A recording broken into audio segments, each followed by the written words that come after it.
Breaking news out of Florida. The 11th Circuit Court of Appeals, which issued just yesterday its decision saying that 18 to 20-year-old Americans do not have a right to keep and bear arms under the Second Amendment. Well, you tune to the Four Boxes Diner for a reason, which is I tell you what's going to happen, not just what just happened. And I've got some big news for you. It's going to put a smile on your face when it comes to this case called NRA versus Biondi, or NRA versus Swearington. Stay tuned.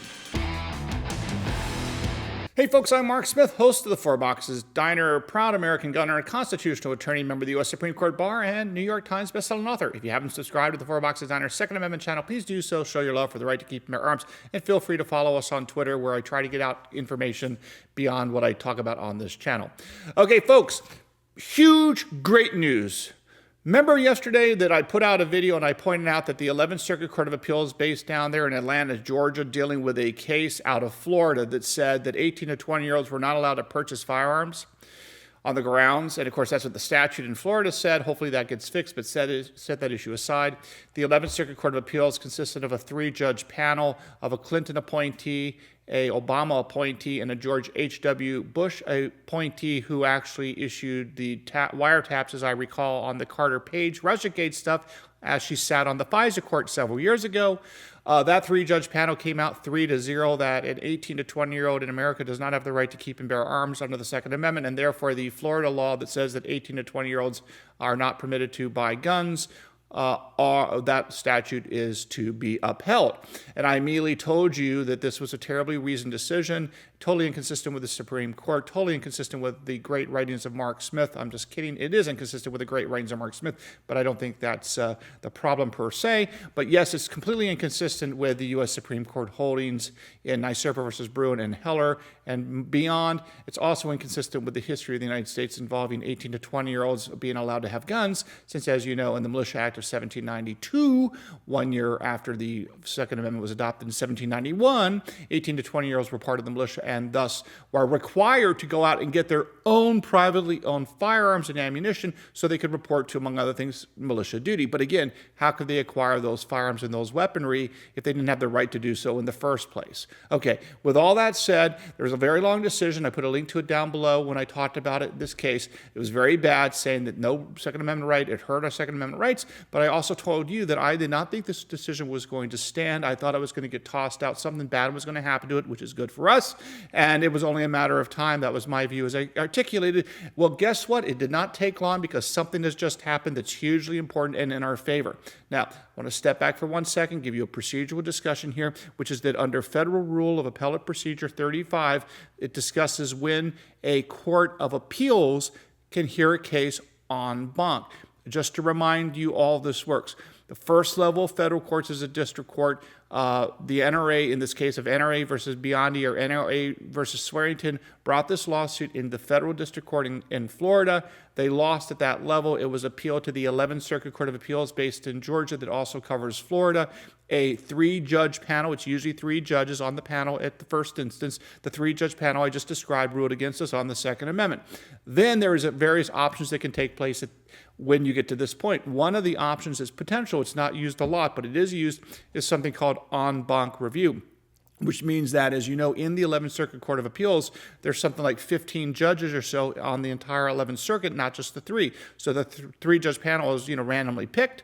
But if the entire Court of Appeals wants to hear a particular case for a particular reason, then they are allowed to do so. That process is called en banc. The reason, now usually the way an en banc review works is the party that loses in front of the panel, in this case the NRA plaintiffs, would seek en banc review of the 11th Circuit. But there's an exception to that does sometimes get used, and it goes like this, that if the other judges on the 11th Circuit that did not participate in that 3-judge panel, right? Again, there's about 15 judges in the 11th Circuit, only 3 of them participated in this decision, in the panel decision, so therefore you have about 12 other judges or so that did not specifically weigh in on this decision, which speaks for the entire 11th Circuit. As a consequence, there's a way for those judges to say, hey, hold on for a second, before this becomes 11th Circuit Court of Appeals precedent for all of us, we want the opportunity to weigh in. We don't want to be bound by this 3-judge panel if we disagree with it, and often that it's solved in the process of an en banc review. So now to the huge news, which is that when a panel decision such as the one we saw yesterday involving the Second Amendment gets issued, any judge on the 11th Circuit Court of Appeals can ask that a poll, P-O-L-L, a poll be taken of the other judges that are active in the 11th Circuit. And that is exactly what has just happened, and that is the breaking news and hugely in our favor. We just got a notice here from the 11th Circuit Court of Appeals, the following court order. Let me read it to you. Quote, a judge of this court withholds issuance of the mandate in this appeal, period, close quote. Which means that some judge, we don't know who it is, they don't disclose that, but a judge on the 11th Circuit Court of Appeals who did not serve on that panel has issued an order that says that he or she wants to take a poll of all the judges on the 11th Circuit to determine whether or not they want to hear this case en banc, so they may or may not be bound by this panel ruling, which means that almost as soon as I got my video out, a judge in the 11th Circuit has issued this saying that they want this reviewed because obviously at least one judge in the 11th Circuit, I'm not shocked by this, thinks that this decision, which was terribly decided, as I pointed out in my video yesterday, needs to be reviewed and should not be binding precedent on the entire 11th Circuit because it is simply wrongly decided. So what's going to happen now is we're going to have to wait to see whether or not the entire 11th Circuit decides to hear this case en banc. We're going to look for that. The other thing to keep your eye on, as you know, is Florida's considering amending the law to allow 18 to 20-year-olds to buy firearms again under their state statute to modify this. If that were to occur, then this appeal would likely become deemed moot because obviously the plaintiffs will now have the right and the issue will disappear because the statute will have been permanently changed. So, or there is a possibility of seeking certiorari to the U.S. Supreme Court, but I don't think that would happen here. I think that would be a little premature. I think they will seek en banc review if I were the plaintiff's lawyers first. But again, this may be mooted out. Or alternatively, the judges in the 11th Circuit Court of Appeals on their own initiative, without even consulting the parties, have the authority under the law, including Federal Rule of Appellate Procedure 35, to just decide to hear a case en banc, whether the parties want it or not, and, review this case again and issue a new decision that could affirm it or maybe reverse it and come out with what I think is the correct decision, which is that, of course, 18 to 20-year-olds are part of the people. And just a quick reminder, the way this works is the way you apply Nysurpa versus Bruen in this case is quite simple. You have the operative phrase of the Second Amendment that says the right of the people to keep and bear arms shall not be infringed. The question in this case is who constitutes the people? Well, the Supreme Court has already defined who constitutes the people. It's all Americans. So once we know that all Americans have the right to keep and bear arms, which is what the Supreme Court has said at the plain text level of the analysis, then the burden shifts to the government to show that there is arguably, this is their burden to try to establish this, that there is a long-standing prohibition or long-standing tradition on restricting the rights of people to keep and bear arms in some particular way. In this case, the government would have the burden to show that at the time of our founding of 1791, that 18 to 20-year-olds were not allowed to have firearms for some reason, but obviously we know that's absurd.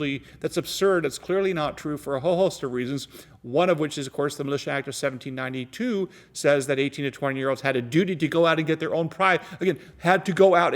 private guns to bring within the militia duty. Obviously, those individuals had to go get the guns from somewhere, which means they had to have the right to buy them, or they never could have gotten the guns to bring with them to militia musters as part of their civic obligations. Again, the right to keep and bear arms presuppose the right to acquire guns because, again, we're not born with guns. We have to be able to get them from somewhere. And the most usual way to acquire guns is, of course, through purchasing them. And last but not least, don't forget that to the extent there's any ambiguity in the historical record, the Supreme Court taught us in Nysurpa versus Bruen that you always opt in favor of the Second Amendment's command that we have the right to keep and bear arms. That was in the context of a footnote number 11 on Nysurpa versus Bruen, where they distinguish the anti-gunner favorite law or case called the Sir John Knight's case, which they thought was helpful, really wasn't helpful, but set that issue aside. The Supreme Court said to the extent there's any ambiguity as to how to interpret the Sir John Knight case, we defer and opt and presume in favor of freedom, specifically in favor of the command of the Second Amendment's right to keep and bear arms, as opposed to inferring or implying or suggesting or presuming in favor of government power over individual freedom. So in footnote 11 on Nysurpa versus Bruen, they basically said, when in doubt, ruled in favor of the Second Amendment because, again, the burden lies with the government to take away our rights. It doesn't lie with us to show that we have these rights in the first place. The Second Amendment already does that by its text.